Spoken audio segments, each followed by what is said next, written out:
मोलतोल इंडिया में आपका स्वागत है। मैं कमल शर्मा। हमारे साथ है पृथ्वी फिनमार्ट के कमोडिटी डायरेक्टर मनोज कुमार जैन। मनोज जी, आपका स्वागत है हमारे कार्यक्रम कमोडिटी ट्रेंड में। मोलतोल के आपने पिछले कार्यक्रम में कहा था कि चना वायदा यदि 5,200 रुपए के ऊपर नहीं टिकता है तो यह फिसल जाएगा, और हम देख रहे हैं कि दलहन स्टॉक लिमिट लगाने के बाद इसमें कल काफी बड़ी गिरावट आई। आज भी नरमी का माहौल है। अब क्या हाल हो सकता है चना वायदा का? नमस्कार कमल जी। बिल्कुल पिछली बार जब हमने चर्चा की थी तो हमने क्लियरली दो बातें कही थी कि या तो अगर 5,200 के ऊपर अगर चना वायदा टिकता है तो वहाँ खरीदारी करना चाहिए, नहीं तो अगर 4,980 के लेवल ब्रेक होते हैं तो फिर वहाँ पे शॉर्ट साइड में जाया जा सकता है। गत सप्ताह हमने अनएक्सपेक्टेडली गवर्नमेंट की तरफ से पल्सेस में जो है स्टॉक लिमिट आते हुए देखी, और उसके बाद से सारे ही दलहनों में जो है तेज गिरावट देखने को मिली।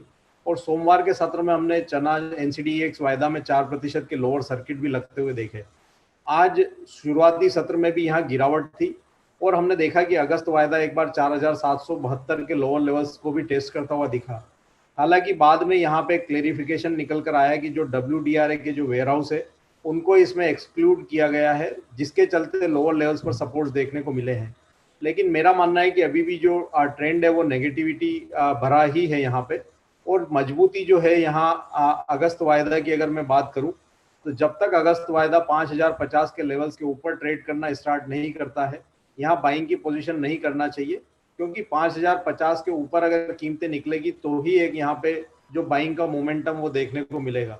तो या तो 5,050 के ऊपर कीमतें निकले तो वहाँ जो है बाइंग की जा सकती है, या लोअर लेवल्स पर अगस्त वायदा में कहीं भी 4,780 से 4,750 के अगर लेवल्स मिलते हैं तो वहां पे फिर एक बार बाइंग की रणनीति की जा सकती है। वर्तमान लेवल्स पर एक बार बाइंग जो है यहाँ अवॉइड करना चाहिए। तो चना वायदा में क्या डेड कैट बाउंस बैक की कोई संभावना दिख रही है टेक्निकल स्तर पर, या अभी गिरावट बनी रहेगी?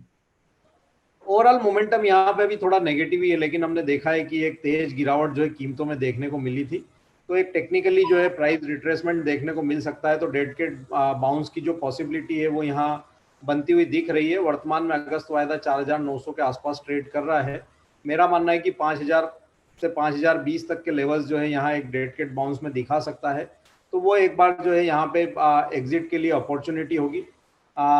जब तक कीमतें 5,050 के ऊपर सस्टेन नहीं होगी, यहाँ पे मोमेंटम पॉजिटिव नहीं बनेगा। लेकिन हाँ, इतनी बड़ी गिरावट के बाद एक डेड कैट बाउंस जो है वो 100 से 125 रुपए का यहाँ पे संभावित है। मतलब ये स्पष्ट है कि चना वायदा में खरीद तभी करें जब 5,050 के ऊपर प्राइस दिखाई दे।